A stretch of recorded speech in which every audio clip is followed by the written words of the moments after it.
Hi, everybody. Welcome to this episode of Inside Insights, the recent winner of the MR Podcast of the Year. My name is Ryan. I'm joined, as always, by my host, Patricia, and our producer, Kelsey. What's up, ladies? Hey, dude. How's it going? It's your birthday today. It's my birthday. Ooh, ooh, ooh, Yep. ooh. Happy as a clam. Patricia turned 30 today, and Right, we're 30. recording this on May 11th. So if next May 11th, mark your calendars, please send Patricia flowers and nice bottles of wine and things for her dogs to play with. There you go. But even if you get this podcast and you feel like sending him anyway, I'm okay with that. I'm okay with sending late it birthday this year. present's fine. Hey, You know, man, while we're at it, my birthday is December 12th. And you know who else's birthday is on December 12th? Kelsey Sullivan's. Two Woohoo! members of this show have the same birthday. No big deal. So please also mark your calendars there. I would really appreciate just good vibes. I don't need anything else. I got all the things I need. But if you're in Boston, maybe take Kelsey and I out for a libation. As you heard on a previous episode, we do not discriminate on the libations. Equal opportunity drinkers in general. Exactly. May 11th. For those of you on the YouTube crew, thanks for watching. I am rocking an NBA Jam t-shirt today. Shout out to the Boston Celtics. Game 5 of the Eastern Conference semis. I really hope this sentence ages well. I'm a big basketball fan. And my wife is not a big basketball fan because what basketball means is, particularly playoffs, I'm watching a game pretty much every other night. So she probably wants them to lose. I really want them to win. But anyways, the NBA Jam t-shirt is pretty sweet. It brings me back to my childhood. But nobody came here to listen to me talk about the Celtics. Although, ladies, maybe I have a secret career in NBA podcasting. I don't know. We're here to talk about data and insights. We'll do all the things. I got all the equipment now. So, this is a special episode. We invited our founder and CEO, Steve Phillips, to join. Steve is somebody who I've had the pleasure of building a company with for the last 8 years of my life. They've been 8 wonderful years. I've never worked with somebody who I have a more complementary set of skills with, who I can argue with so productively, and who shares a lot of the same values that I do. And it's the reason I joined Zappy 8 years ago was betting on him and his vision. And obviously when you're building companies, it's not as linear as everybody thinks it is. There's dark days and there's great days, and we've been through them all together. And I really wanted to have him on to share his vision for data and insights and where it's going. I think you'll enjoy the conversation. Quite a bit of bants between the two of us. Ladies, I haven't told you this yet, but in my notebook right here, is a whole bunch of ideas for interviews for season 5. No big deal. I'm pumped up. It's going to be great. We're going to bring the heat back as always. And our last 2 episodes have broken records for the amount of people who have listened. So Steve, no pressure. You better get your social media game on and share this interview. I think we should get into the combo because it's a real good one. Let's do it. Go for it. Hi, Steve. How you doing, buddy? Not bad, Ryan. How are you? I'm good. I'm glad to finally have you on the podcast. It's taken me a long time, and you employ me. And so I appreciate that about you. And I'm really excited to have a conversation about where the industry is going with you. So we're going to have some fun today. Look, it's just really exciting to get the chance to be on an award-winning podcast. We won Podcast of the Year, which was super cool. As I said to Steve, I didn't expect to win it. And I just want to thank everybody who voted for us. But I really want to thank Kelsey and Patricia, because without them, the show wouldn't happen. So thank you, ladies. So I was at IIEX, great conference this week put on by the Green Book folks. Shout out to all of them. They did a great job. And somebody came up to me and asked me how I came to work for Zappy. So I'd love let's start there because we're coming up on 8 years of adventure. And I was at the time working for a company called GMI, which was getting ruined by Kantar. And so I was looking for something else to do, but I didn't want to do something that wouldn't scale. My wife had built a dog care company, but it was big enough where she was now running a business versus working with dogs. And so she gave me an ultimatum: either you run this or I'm selling it. And Lenny Murphy sends me a LinkedIn message. And for any of you who've ever tried to message me on LinkedIn, I'm not good at messaging on LinkedIn, so I probably haven't responded to you. My email address is ryan@zappystore.com. Please email me. Anyways, I responded to Lenny because he said, I have a gig you might be interested in, ... You had just won the IIEX Innovation Exchange Award. I had no idea what Zappy did, but there was a bit of buzz about the company at the time. And so we met. And my final interview was in Atlanta. And I remember making the mistake of saying to you, oh, come check me out. I'm going to be presenting. So our interview was over lunch. And, you know, for those of you who ever go to a conference, the conferences are funny because you eat dry salmon and rice in a big open room. And so we're having a job interview in the middle of this thing. And one of my customers comes and sits with us. So we're both, Steve and I look at each other and we're like, never mind. So we didn't end up doing the interview. And instead, Steve texted me and said, yeah, I'm going to go out and have a few beers with my friends. Would you like to join us? So I'm to this day, I think the only reason I got the job was because I could drink a bunch of beers. I mean, I'm not sure if that's actually true or not, but it was a wonderful journey to get to the place. But holy shit, what a ride we've been on. It's been a lot of fun. I don't think we promised you roses and flowers along the way. I think it's always interesting when you have change. I enjoy change. I enjoy the ups and downs, and you have to just enjoy the ride. So hopefully you have. I have enjoyed the ride. It's been incredible. I mean, I wrote down some goals in the beginning, and we're about halfway to achieving those. So I do believe our best years are in front of us, and it's going to be good. But so you started. I'm not going to make you repeat the Zappy founding story. Which, if you want to hear Steve's Zappy founding story, he's on a lot of podcasts. It has to do with wine, and it has to do with coming up with an idea that eventually I think has really changed this industry. And so I thank you for doing that. And that's why I joined you, because you were going to change this industry. When you started Zappy, the industry was in its infancy of adopting technology, right? So you either had to, and by the industry, I mean the corporate landscape, because Decipher, Confirm It, Dimensions, all these other platforms were really being used as operating systems for agencies. They were buying sample programming surveys, et cetera. But when you started, the brands either were insourcing by programming surveys on Qualtrics or SurveyMonkey or Decipher, or hiring full service agencies. Holy shit, has that changed? I was just at this conference. There's like 1,000 tech companies. A lot of them do the exact same thing. But what's the thing that you've noticed now that you didn't anticipate that night in your garden when you had the aha, if I combine tech and thinking, I could change this game? So I think if I look back on my career in the time I've been in market research, not so much my career, but the time I've been in the research industry, there've been a couple of things that have been technologies that have been game changers. So I would say I sort of missed the telephone revolution because I'm not quite that old, but the industry went from face-to-face to telephone.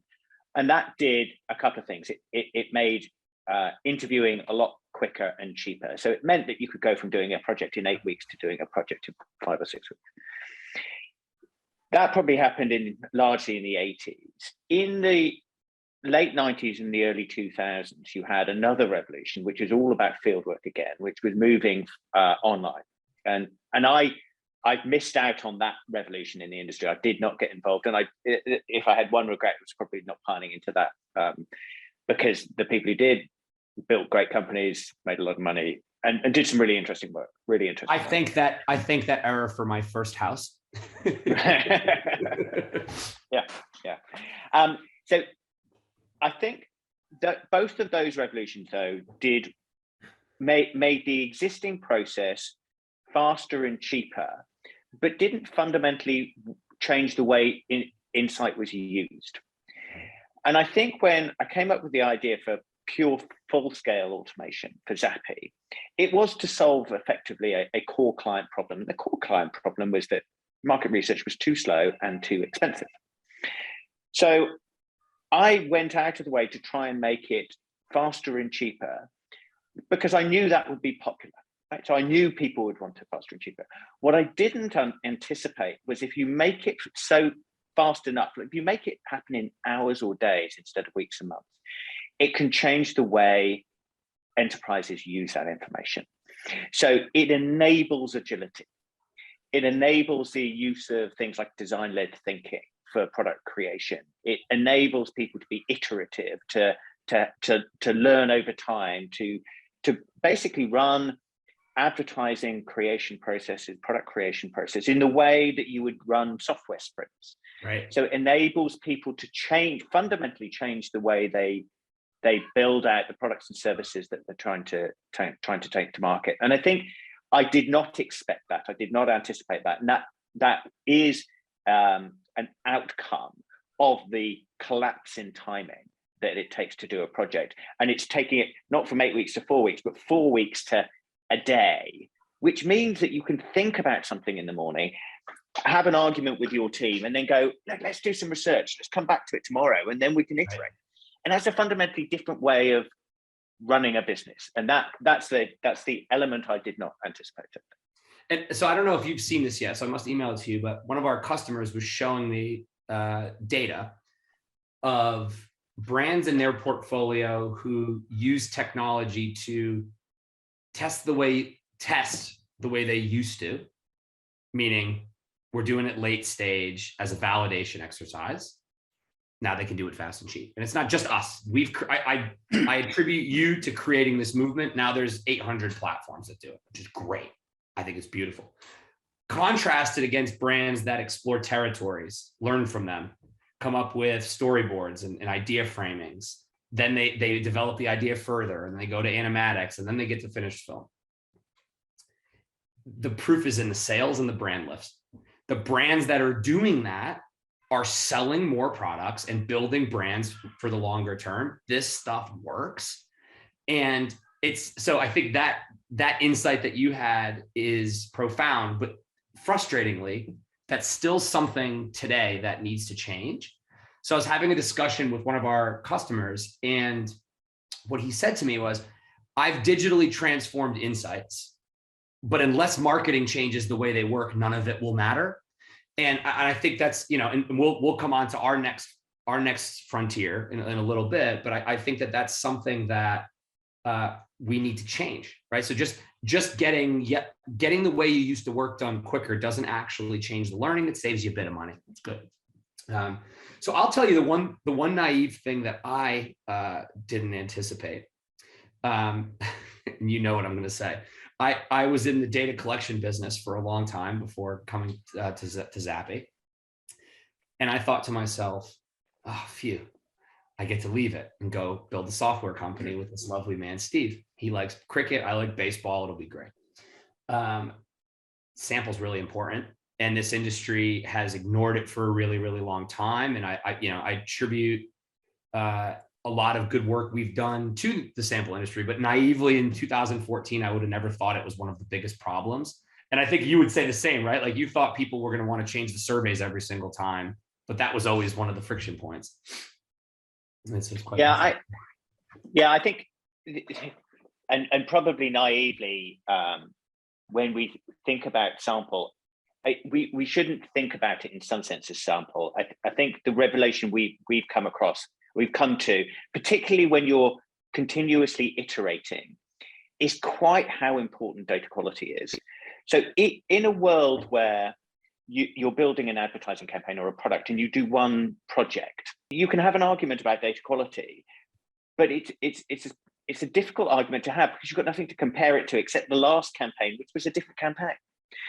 When we're doing iterative test and learn, then you're testing an ad or a product or a pack, and then changing it a little bit, and then seeing how that change has worked. And so the comparison data is so much closer, both in time and in relation to the stimulus you're testing, right, that data quality becomes so important and so clear and obvious a criteria.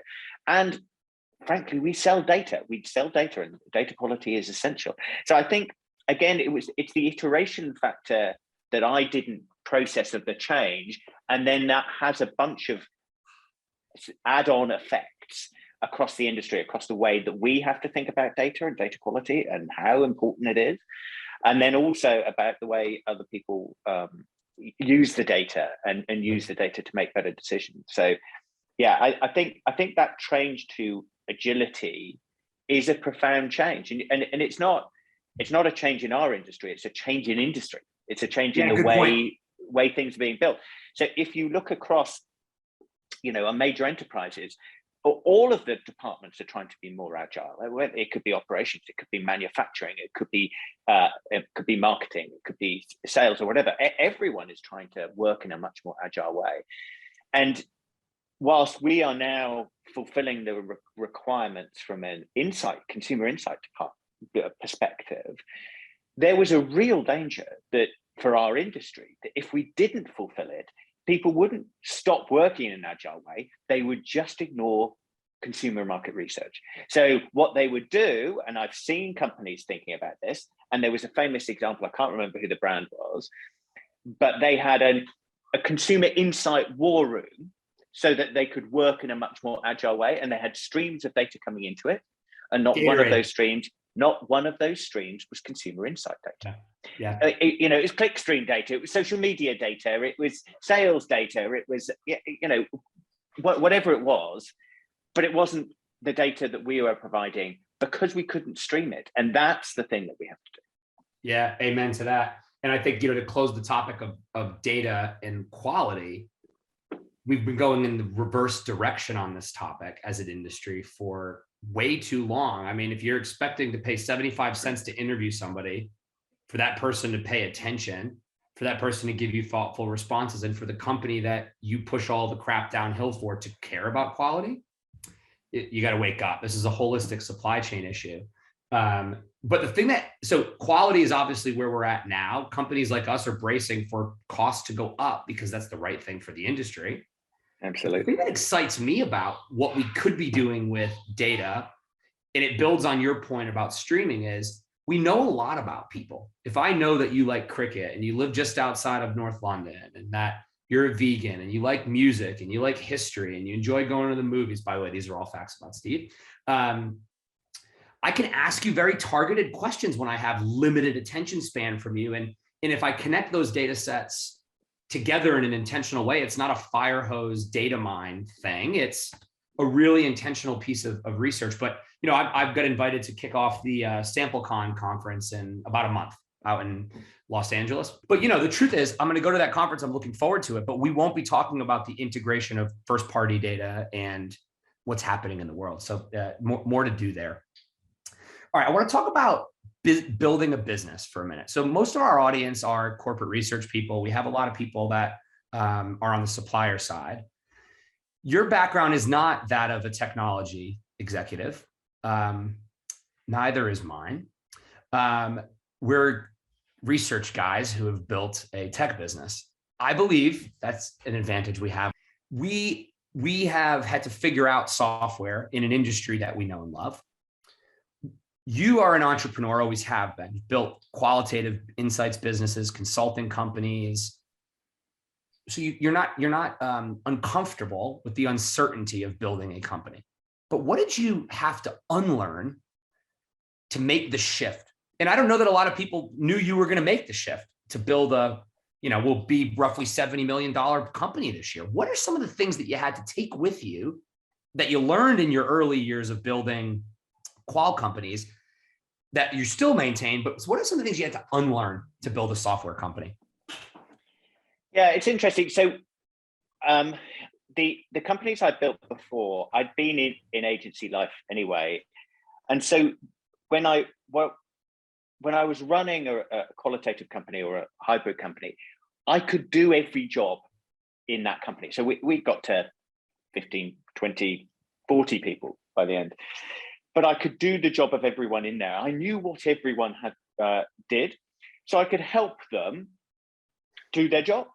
Frankly, I could get right in the weeds with everything. And so it's a very different way of looking at it, because now we have 70, 80 developers. They are pretty much all smarter than me, doing something that is incredibly complex that I have no idea about. I did, as you know, send myself on a learn to code in a day course. So obviously became an expert after that. You're also really good at unplugging things when they break and then plugging them back in. You turn it off and then you turn it back on again. Exactly. I mean, you're the best in the game at that, my friend. So I've learned some things around IT since starting Zappy. But the reality is that you have to go in with a humility of just not knowing and being able to ask questions in a way that I didn't in my previous companies, because I had answers. So now I'm approaching things much more from a questioning perspective than an answering perspective. And I think that's the core of it. I think with software, there is a period where you're just sort of blindsided by it and you just don't understand anything and you don't think you can input into it. You don't think you're useful in any way. Right. So you're just sort of learning from the developers. There does become a time where you realize that your insight, if described in the right way, is actually really helpful for them. Because the way we describe, the way we brief developers now is through, stories and epics, right?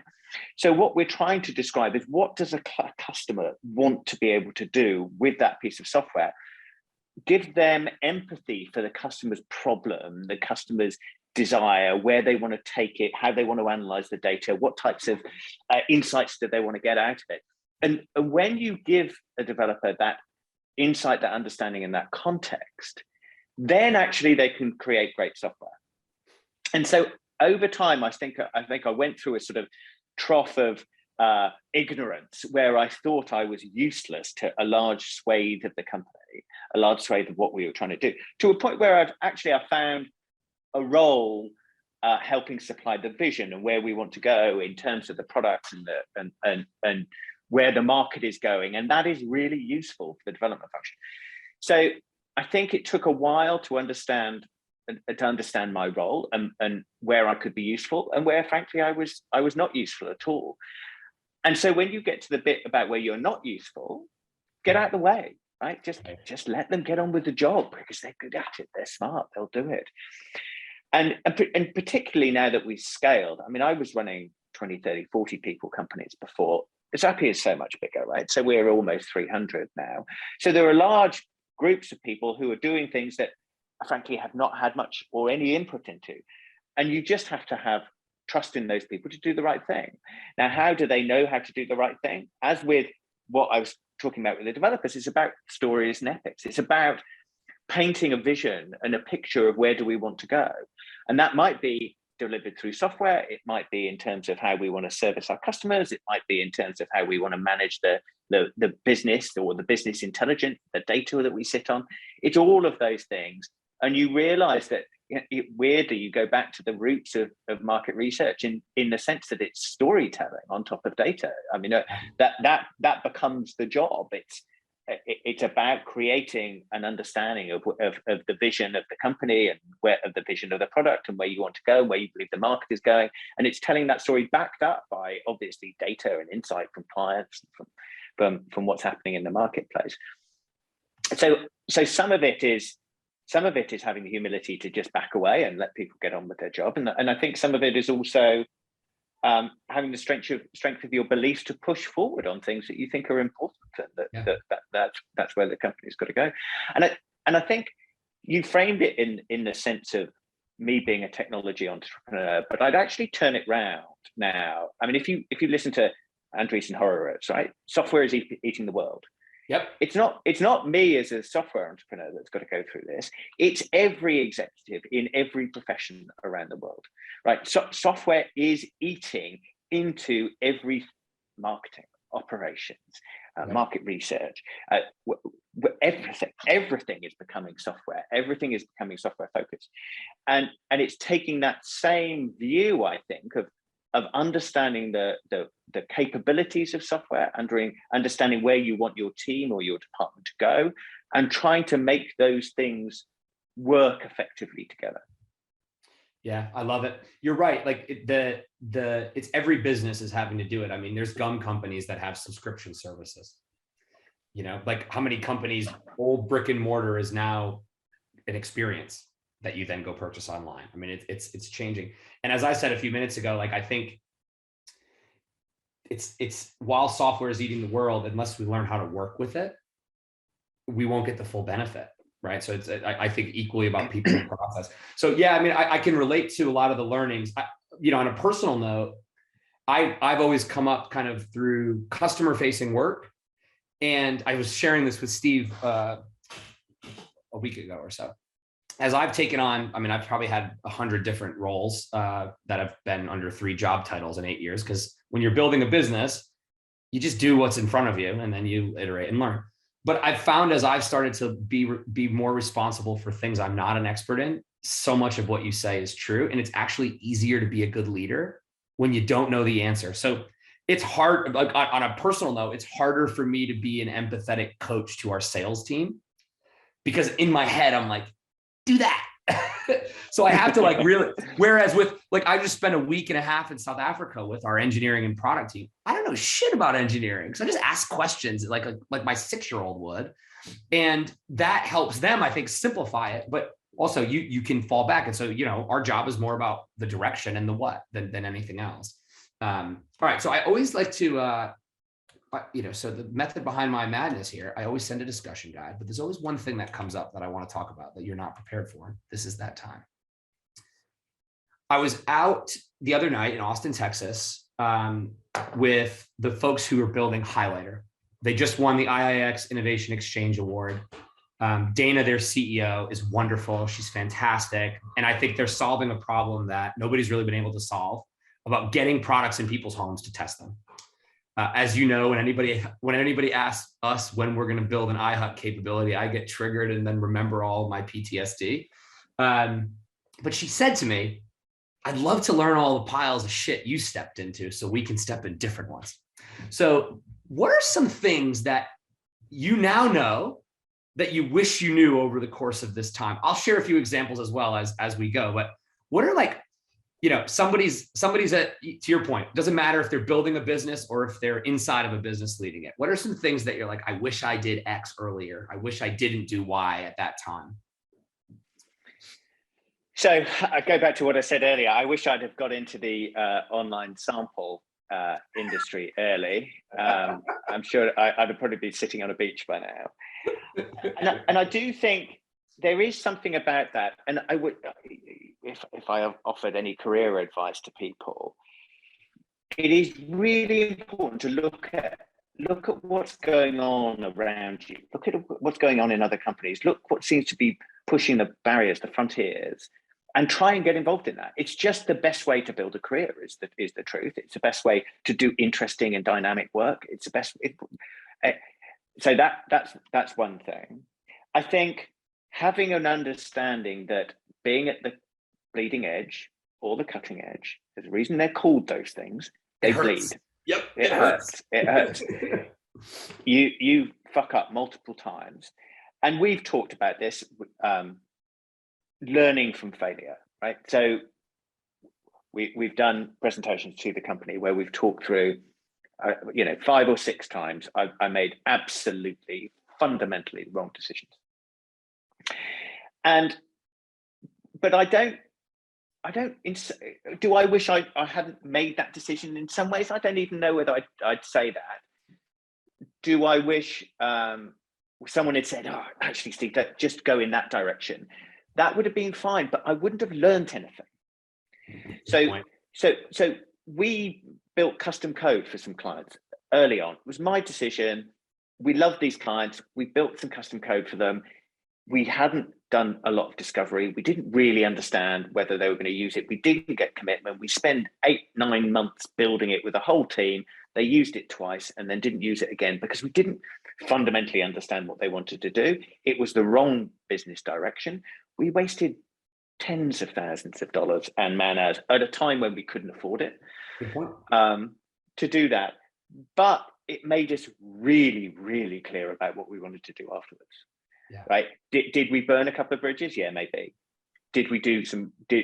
Was it a problem for us cash flow wise at the time? Yes, it was difficult, but it made us very clear about the direction we wanted to go in a way that if you'd have gone, I don't think we should build custom code. I think we don't want to be that sort of shop. I think we should. You wouldn't have had the commitment that we had after making those mistakes. And as we say internally in the business all the time, it is absolutely fine to make mistakes. There's only one thing that's not fine, and that's not learning from them. 100%. So make as many mistakes as you can. We have a very experimental culture. We will always encourage that experimentation. We have a mantra of kill, scale, or amend, right? So kill, if you experiment, you try something and you find out it doesn't work, kill it. Great, wonderful. You experiment, you try it, find out it does work, you scale it. Great, wonderful. The only bad outcome is amend, because you can get on this doom loop of continuous amendment. Yep. So actually, there are lots of occasions where things have that I wish I hadn't done something, but in the round, do I wish I hadn't had the experience of doing the wrong thing? I think probably not. Totally resonates with me. Like, it is easy to look back. Hindsight's always 20/20, but some of the bruises, they form who you are. And I look forward to the next several years of bruises together, Steve. We'll learn some shit we don't know now. I think one thing for me is chasing cash, chasing venture money, chasing growth above everything else. And that there's always an inherent tension, whether you're a publicly traded company or you're a startup, of you got to pay the bills. And as soon as you welcome people to your cap table, for those who aren't familiar with banker speak, by the way, I don't like banker speak either. Those are investors that own a percentage of your company that end up forming your board of directors. You have to be careful who you bring in when, and that is not a deterrent on anybody who's on our table. We have wonderful investors, but as soon as you invest and sell a thesis of growth, that is the expectation. And I see a lot of businesses, and we did fall into this trap of let's raise money before we have clear product market fit. And I'll tell you, it's one of the things I admire most about Qualtrics is that they just built slow for years and years and years, and then they threw gas on it. But part of why I go on this tangent is short-termism, I don't know how many people listening know this, but we had about 2 years, maybe even 3, Steve, where we weren't clear if we were going to achieve our ambition. Reason being, we pivoted from being an app store to an enterprise platform.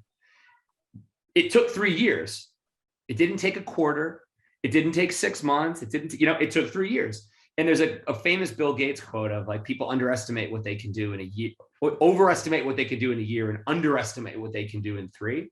And it's just one of these tensions that you have to balance, is like, you got to pay bills, you got to hit numbers, but really hard, innovative problems take trial and error and learning and patience. And so we talk about this a lot, this tension between pace and patience that you kind of constantly have to throttle. It's quite interesting. Yeah, I think it is interesting, particularly when you're trying to be a fast growth tech company, right? So we're trying to be in that bucket. And we've had periods where that's very true and periods where it hasn't been anywhere near as true. And so growth means multiple things. So there is just simply an element of growth, which is about revenue, right? So you're making more money and you're pursuing that money. In some sense, I don't think I've ever been obsessed by growth from the measure of just money, although it is an obvious measure that's important. There is a measure of growth which is about customers liking your product, right? If we're building something great, we should have growth. I mean, it should be there. And of course, it's one of the metrics you're going to look at, because we think our software is the best in the world. And if we were low growth, I'd be sitting here going, well, why are these clients not liking it if we built the best software in the world? True. So I think, the more I get involved with investment bankers and VCs, they look at the world in a really interesting way. They tend to be very smart, but they tend to look at it in a very simplistic way. And they expect growth, but I don't even think in their mind it's simply about the revenue growth. The revenue growth is an outcome of great product market fit. Yep. And the only reason you would have not high growth if you have a great product is that you've got a poorly functioning sales and marketing motion. So it makes the business structure and whether it's going to be successful or not very simple to understand. So it's either in product or it's in sales and marketing. It's in one of those two places. And if everything's going great, then you know they're both working. And everything not going great, you've got a problem in one of those and you've got to go and fix it. So it's an interesting space, and it's interesting listening to them and how they diagnose businesses and business problems. But it totally resonates. If you have product market fit, you have strong retention. For those of you who aren't familiar with kind of some of the SaaS metrics, get familiar with them, because software is eating the world. Net retention is the percentage of your growth that, so if you had 100 rubies last year, and you only had 90 from the same customers, that's not good. It means you have a leaky bucket. But if you have 100, 120, which we happen to be very fortunate in that case, it means that you could turn off sales and marketing and just grow your company. And that is a sign of product market fit. So then you go, okay, once I have that, well, now I want to advertise and market and sell. And I think a lot of businesses try to get growth. It's like the classic linear startup journey. Raise money, sell a bunch of stuff, panic and realize half your customers quit, and then go, oh crap, we got to fix that. And then a lot of companies die there. I mean, it's why so many businesses don't get beyond 10 million or what have you. It's quite interesting. All right. The next, so let's say 5 to 7 years, because of our point of underestimating time. What's going to happen in this industry from your perspective? What are the key things that need to happen? And weave into your answer your vision for our role in that and what happens next.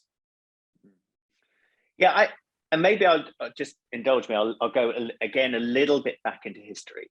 So when I first folks. when I first joined the industry, I remember going to a market research training session. It was done by the MRS in the UK, and this is the early 90s. And we had a presentation from someone at Procter & Gamble, I think it was, and it was a senior marketing person. And the senior marketing person said, what the job of insight, it is to be the marketer's accountant. Now, I thought about it at the time. I didn't really want to be an accountant, so I wasn't overly pleased with the idea. But the interesting thing, reflecting on it, is that one of the things he was saying is you supply us with the data. You supply us with the data to work out whether our brands are doing well, whether we should advertise more or less, where we should put our retail activity, whether we should launch a new product or service. So the data that a CMO relied on was mostly consumer insight data coming from market research companies. Yeah. Now, you ask a CMO that now, where's your data coming from? I'm not even sure that they would answer consumer insight at all. So they would say clickstream data, they would say social media data, they would say sales data, they would say other forms of streaming data coming from their CRM system or their ERP system or whatever it was. They have a continuous updated understanding of where their brand is and how it's doing and how healthy it is, and they can predict sales next week from sales data previously. So we have lost our job as being the central data supplier to the marketing organization. I think in the next 5 years, we have the chance to get back that role.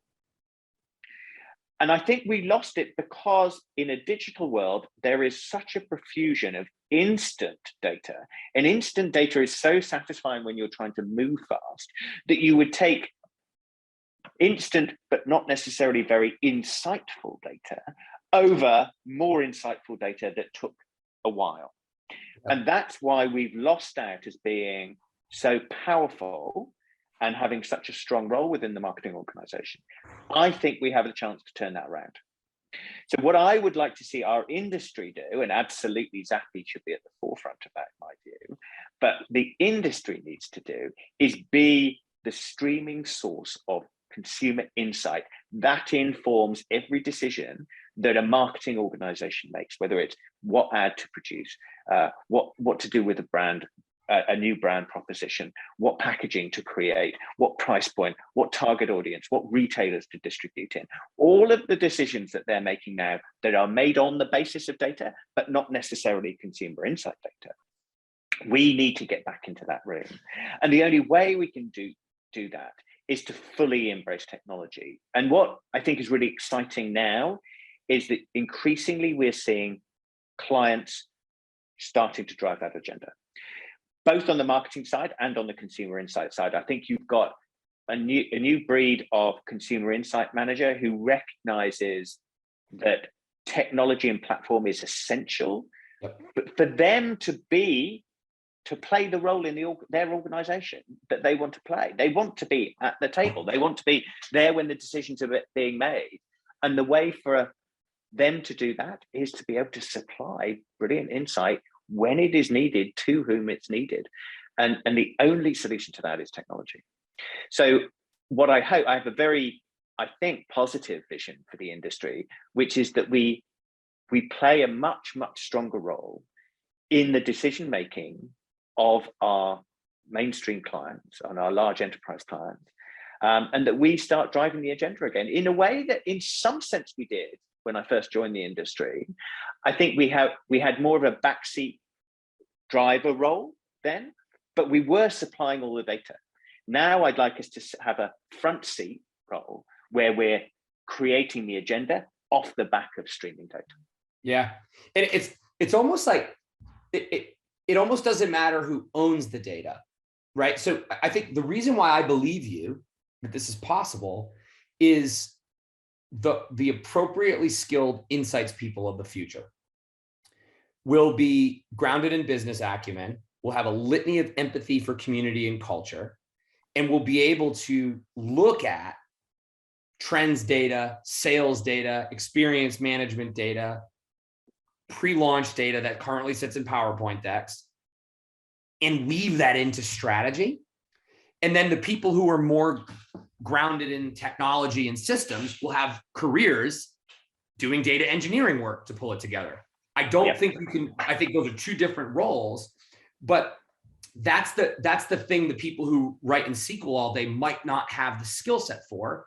And they're wonderful, but it's the empathy to take all this information and say, okay, I see all that, but we're going right for these reasons. Because it's not just what the math says, it's the qual data, the quant data, the social media mentions, the testing and learning data. But also, like, you know, we talk about this a lot. The ops, sales, measurement people are overserved with data, but they're not afforded the benefit of the two-way relationship between what they create and how it performs and how those things connect back. And I think it's a huge opportunity for us as a business to take an analog industry and connect it. I would also say, I think that there's something about the mind of the researcher, the curiosity that's at the heart of being a market researcher. Yep. And the fact that we've always dealt in multiple data streams. So we've always dealt in, open-ended questions, closed-ended questions. We've always had qualitative and quantitative. And we've always tried to align those data sets. So it's sort of in our DNA. And we've always tried to tell stories on top of that data. And that's why I think as an industry, as a profession, we have a chance to really thrive in this new world, because what is it? It's multiple data sources, and people need to connect them and tell a story about what they are and give direction of where the business should go and what decisions should be made. And there's no other real section of business, maybe BI, but BI is not natural storytelling function. Right. It's more of a databasing function, and actually could well be heavily integrated with consumer insight in enterprises, I think, in the future. So we've got a real chance to shine. I think it's really about, we haven't tended to be as pushy as a group of people that maybe we need to be, but I think we can play a really much more essential role than we've ever played before in history. I couldn't agree more. All right, so we do something at Zappy a lot where we identify a problem or an opportunity space. We get around a table, we talk about it, we prioritize it, we make sure we're all agreeing to something before we go do it. One of the techniques that we use is something called a pre-mortem. So we thought we had this opportunity, a year from now, we screwed it up, why? So let's do it. It's 5 years in the future. There are very few insights departments left in the Fortune 100. Software is eating the world with programmatic data without empathy, which I think would be really sad for culture. Why? What are the things that get in our way of achieving that industry vision, which I'm 100% behind? But what are some of the things that fuck it up if we get it wrong? So I'd probably highlight two. I think one is the first is that we didn't grasp the opportunity to lead the data strategy.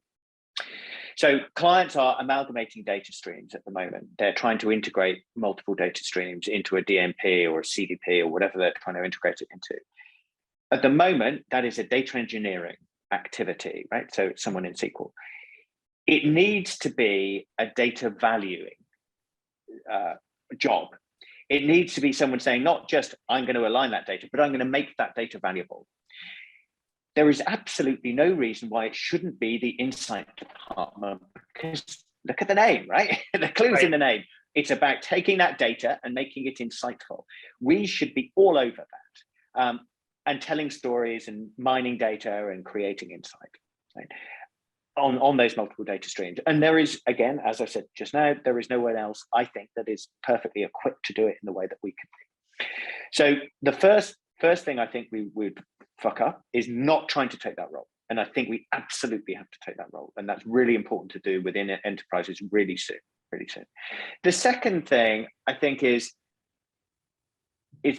missing the wood for the trees, right? So you have to take that data and then tell stories. So we need the empathetic, qualitative storytelling mindset on top of the we're helping understand this data stream.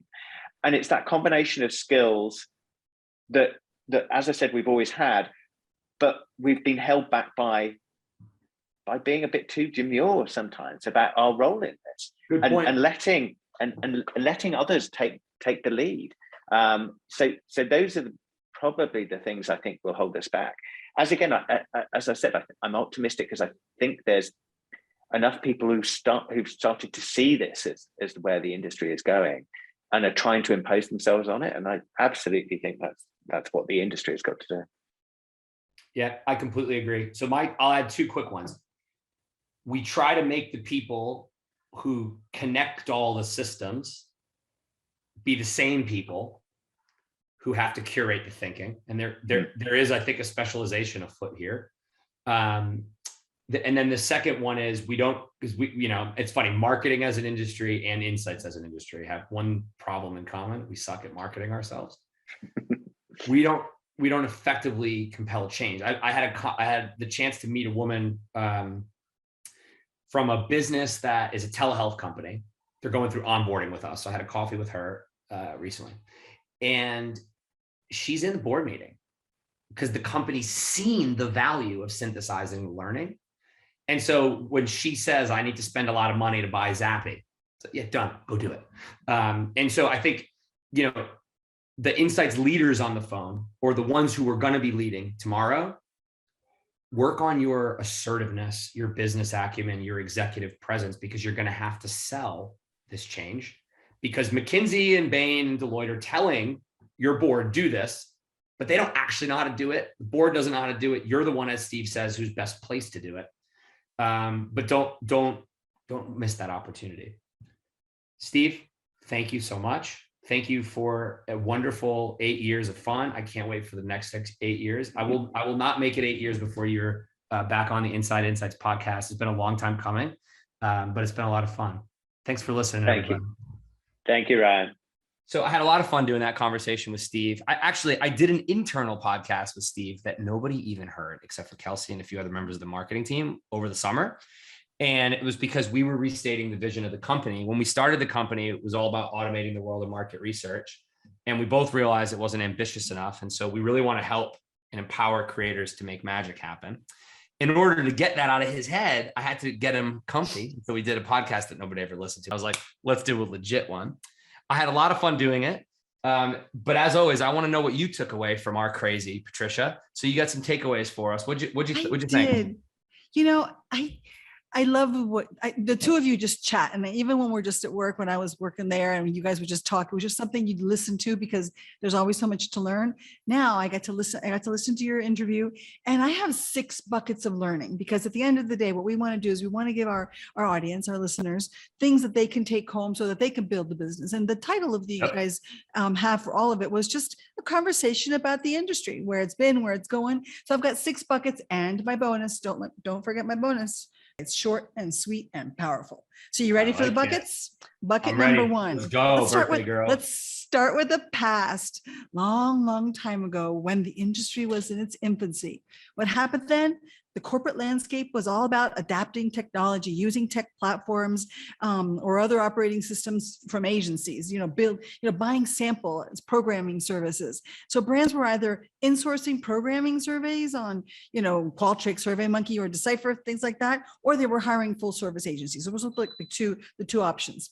Market research at best was ignored, and at worst was used as CYA, just saying, right? So at that time, in the 80s and 90s, face-to-face, wow, moved to telephone. So we went from 8 weeks to survey to 5 to 6 weeks. Oh, life-changing, right? Then in the early 2000s, he's reminding us that it went online. So it was faster and cheaper, but it really didn't change the way sites were used. 2015 and coming forward, we're getting closer to the present, pure full-scale automation, right? So now we've got research in 1 week or less, which brings me to bucket number 2. All of these things brought surprises. You asked him, what surprised you? What didn't you foresee 10 years ago? He's like, oh my God. All of these changes that I just talked about from the past to now, he did not foresee that although they were solving a core client problem, market research was slow and too expensive, right? The surprise was that faster and cheaper completely changed the way enterprise used the information. Agility enabled design thinking, which enabled faster creation, iteration, and learning over time. The collapse in timing made things possible, totally new, and created something he called research sprints, like software sprints, which is something that totally surprised him. Something else that surprised him, sample. I think you had a lot to say on this one. Sample went from being one of the biggest problems to being the essence of data quality. Right now that things are becoming more agile, we're testing and learning in quick succession. Right, test, optimize, test, iterate. The comparison data is much closer in, so the data quality is more important than ever. So The iteration factor, oh, absolutely, and you hadn't thought of that. The iteration factor had add-on effects, which made us change the way we thought about data. It changed the requirements we were placing on data quality. It changed the way data was being used to make better decisions. And in general, this iteration and this newness changed the way things were being built. Those were like the big surprises for him. That was bucket number 2. I was like, oh yeah, he's right. I hadn't thought of it that way. Ready for number 3? Talking shop. He's like, okay, guys, all of you guys building business. This is where it's got. Let's talk about how to build the business, right? I love how the Brits said learning, unlearning, and adapting. And the Bostonians said, kill, scale, amend. You both meant the same thing. There are things that we have to, learn, unlearn, and adapt. So let's talk about those. Go into the business with strength in your beliefs and the humility of sometimes you just don't know. When you're building business, there's things that you know. But I mean, when we went from market research to tech, which is what the shift was for him, is there's so many things you just don't know. So I love this phrase, adopt a questioning versus answering perspective. Gold. Questioning versus answering, because he used to answer all the questions. Now he just learns from experts, just being the operative word in that sentence, right? And finds new ways to contribute. That's how he's doing it, asking the questions. And his role now is to paint the picture or the vision of the business and the industry with where he wants it to go, shares all this with data and insight from the marketplace so that the people who are experts, the software developers, they can understand and be empathetic for the customer so they can create better, right? I love how he talked about using stories and epics so that the developers would understand it's a different language. You, I believe, said, kill when the experiment doesn't work. Simple, to the point. Scale if the experiment works. Check, but, huge, be careful with amend. Don't fall into the doom loop of amend and amend and amend. Continuous amendment can kill you because you'll never get out of it. So you got to amend, but you got to be careful with amending. All right. Well, part of the reason is a lot of times people use the word experiment to try stuff, but if you don't, if you're a scientist, you have a clearly defined set of success criteria. Yeah. And a timeline. And so it's like, did it work or did it not? Amend usually means either that didn't happen. In best case, it means you learn that it didn't work, but you have some ideas of the next experiment. Yep, exactly. And if you're in business, you can't be amending the whole time because you'll go broke. And all the people who depend on you, not only because they're working with you or because they want the product, they're not going to get what they need. So absolutely, that's a big one. That's a huge but. Then you guys started riffing about software. I love that part. I put a link into the notes and hopefully we can put it into the notes of the podcast. You talked about Anderson, I don't know if I'm saying that name right, Horowitz. So I put a link into him because it's all about software eating the world. You guys talked about software and how essential it is, right? When you're building business, to understand what you want for your company and for your customers and the capabilities of technology. Because if you don't know those two things separately first, you'll never know how to merge them. That was so insightful. I really loved listening to that. And I think everybody who's building business understands that. You also 100%. talked about something that was one of you, I think it might've been you. You said brick and mortar is not going away, but it's an experience that you have before purchasing online. So it's important for anybody who's building business to understand the relationship of those two, the symbiotic relationship of those two, so that you can understand that it's equally about people and process in order to get the benefit of both. If you don't understand both, you can't get the benefit of both. So I thought that was impressive. That was impressive. I like talking shop like that because we're all building business in one way or the other. Yeah. Ready for bucket 4? Let's go to tomorrow. What's happening tomorrow? I like how it's almost like he's looking into like a crystal ball. The two of you are going back and forth. He's like, tomorrow, Insights is going to have a permanent seat at the decision-making table, creating the agenda. He didn't say that at first. He said at the end. So I pulled it up because at the end of the day, that's what he wants to happen tomorrow. That's what he's making happen tomorrow. Let's decipher that one again. Permanent seat at the decision makers table, creating the agenda, not following, not taking orders, all of that. Those three very important because we're going to be the streaming source of consumer and shopper insight that informs every decision the marketing organization makes, communication, products, packaging, services, yada, yada, yada, right? And we're going to do this via insights, creating an insights supply chain. I'd never heard that, an insights supply chain. I like that, right? Because that's what's going to connect the research and data sets intentionally so that we can, the industry, deliver holistic insights, which means joining clickstream, ad hoc, social, sales, all that together so that we can have holistic data, right? And all that's going to take us to real-time brand understanding, right? Not just the picture, but just a permanent video, a permanent picture, a permanent film of the brand health, right? Data that predicts sales reliably is what's going to happen, right? I'm going to expect it. Supplying enterprise and insight with insightful data, not just permanent data, insightful data I can use, because the only way that's going to happen is a full integration of the multi-channel data with technology as an enabler. We're bringing the goddamn data to life. End of sentence, right? That's what's going to happen in the future. Bucket number 5. This was my favorite to summarize. Like that is, you're not supposed to have favorites. I'm sorry, but this You one had a is. favorite. I did. Bucket number 5 is my favorite this time. It's all about things he wishes he knew earlier. So I read this and reread this and I listened and re-listened. And this is my summary of the things that he wishes he learned earlier, because this is like, we've talked about this in the past as advice to a younger self, right? But he did this all in the spirit of building a business. So the significance of pushing barriers, the sharpness of the cutting edge, the importance of the online sample industry, the value of learning from experts, the worth of making mistakes, the consequence of iterating and then getting back into the ring, the wisdom of building slow and then accelerating, the dangers of short-termism, the multiple facets of growth, and the essential symbiosis of product with sales and marketing. That was amazing. Those are, why it was my favorite? Those are like memes. I like this. I like what you're doing over there. You go, girl. Hey, I take this very seriously. All this learning, I love it.